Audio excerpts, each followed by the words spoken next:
अगर आप दो अलग अलग बर्तनों में अलग अलग मात्रा में पानी बॉईल करें तो आप पाएंगे कि ज्यादा मात्रा वाला पानी कम मात्रा वाले पानी की अपेक्षा बॉईल होने में ज्यादा समय लेता है।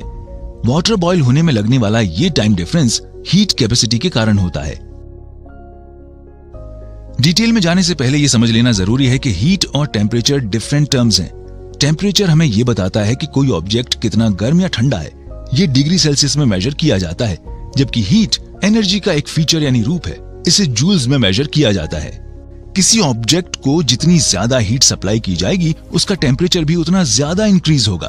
तो हीट और टेम्परेचर एक दूसरे से रिलेटेड जरूर हैं, लेकिन इनके मीनिंग डिफरेंट हैं। हीट कैपेसिटी, किसी सब्सटेंस की हीट कैपेसिटी हीट की वो अमाउंट है जो उस सब्सटेंस के 1 ग्राम मटेरियल का टेम्परेचर 1 डिग्री सेल्सियस तक बढ़ा दे। स्पेसिफिक हीट कैपेसिटी, किसी सब्सटेंस की स्पेसिफिक हीट कैपेसिटी हीट की वो अमाउंट है जो उस सब्सटेंस के 1 किलोग्राम मटेरियल का टेम्परेचर 1 डिग्री सेल्सियस तक बढ़ा दे। जैसा कि इसके नाम से लगता है, ये हीट कैपेसिटी से ज्यादा स्पेसिफिक यानी विशिष्ट है।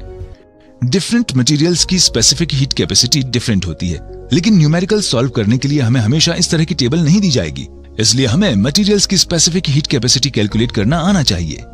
हमारे पास ये इक्वेशन है, इसे सिंबॉलिक फॉर्म में हम इस तरह लिख सकते हैं। एब्जॉर्ब्ड या रिलीज्ड हीट एनर्जी ही ट्रांसफर्ड एनर्जी है। सॉल्व करने के लिए हम इस इक्वेशन को इस तरह भी रीअरेंज कर सकते हैं। टेम्परेचर चेंज पता करने के लिए न्यू टेम्परेचर में से ओल्ड टेम्परेचर सब्सट्रैक्ट करते हैं। आइए एक एग्जांपल ट्राई करते हैं। वीडियो रोक के लेड की स्पेसिफिक हीट कैपेसिटी कैलकुलेट करने की कोशिश कीजिए। ट्रांसफर्ड एनर्जी ये है, मास ये है और टेम्परेचर चेंज 10 डिग्री सेल्सियस है। इक्वेशन को रीअरेंज करके ये वैल्यूज सब्स्टिट्यूट कीजिए। कैलकुलेट करने पे हमें रिजल्ट में 128 जूल्स पर किलोग्राम सेल्सियस मिलता है। ये एक और प्रैक्टिकल प्रॉब्लम है।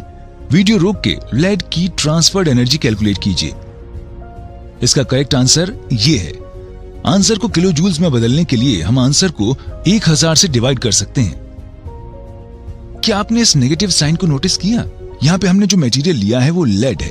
किसी मटेरियल को ठंडा करने पे टेम्परेचर डिफरेंस हमेशा नेगेटिव और गर्म करने पर हमेशा पॉजिटिव आएगा। किसी सब्सटेंस की स्पेसिफिक हीट कैपेसिटी हीट की वो अमाउंट है जो उस सब्सटेंस के 1 किलोग्राम मटेरियल का टेम्परेचर 1 डिग्री सेल्सियस तक बढ़ा दे। किसी सब्सटेंस का टेम्परेचर किसी फिक्स्ड पॉइंट तक बढ़ाने या घटाने के लिए कितनी एनर्जी ऐड या रिलीज करनी है, ये कैलकुलेट करने में ये बहुत हेल्पफुल है। एनर्जी के कैलकुलेशन के लिए इस इक्वेशन का यूज कर सकते हैं।